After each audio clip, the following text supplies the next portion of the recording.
للہ وکفا وسلام علی عبادہ الذین اصطفیٰ اما بعد۔ سیرت سیدنا فاروق اعظم رضی اللہ تعالیٰ عنہ میں ایک واقعہ یہ بھی ملتا ہے کہ آپ رضی اللہ تعالیٰ عنہ کے دور خلافت میں مسلمانوں نے جب دریائے نیل کے قرب و جوار کے علاقوں کو فتح کر لیا تو وہاں پر جو گورنر تھے ان کے پاس ایک معاملہ پیش ہوا۔ وہ معاملہ یہ تھا کہ دریائے نیل کا سال میں ایک مرتبہ پانی بہت کم ہو جاتا تھا، اور وہاں کے جو لوگ تھے جن سے مسلمانوں نے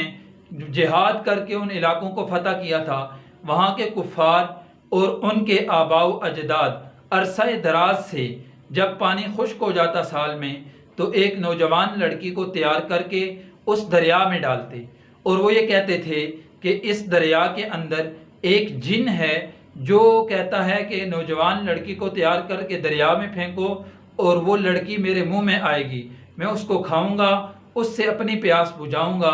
اور یہ پانی دریائے نیل کا تمہارے لیے چھوڑ دوں گا، اگر ایسا نہیں کرو گے تو میں دریائے نیل کا پانی پی جاؤں گا۔ تو جب یہ بات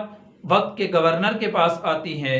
تو کیونکہ وہ تو صحابی تھے، اس بات کو جانتے تھے کہ اسلام کسی جان کو بلا کسی جرم کے کسی جان کو ایسے ضائع کرنا ہرگز اجازت نہیں دیتا، تو انہوں نے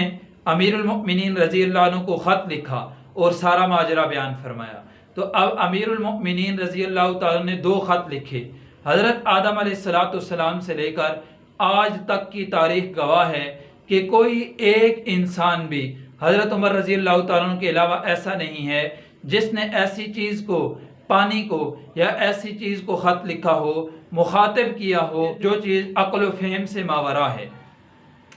بہرحال حضرت عمر رضی اللہ تعالیٰ نے ایک خط گورنر کو لکھا، ایک خط وہاں کے دریا کے نام لکھا،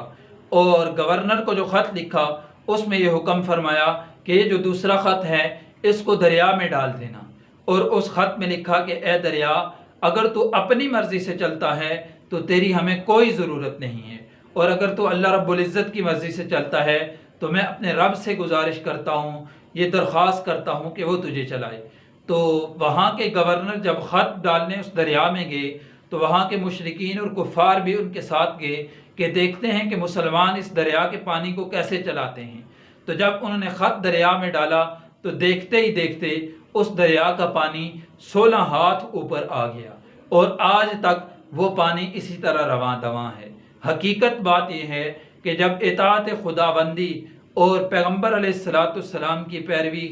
صحیح معنوں میں کی جائے تو اللہ تعالیٰ ہر چیز کو انسان کے نفع اور تابع فرمان بنا دیتے ہیں۔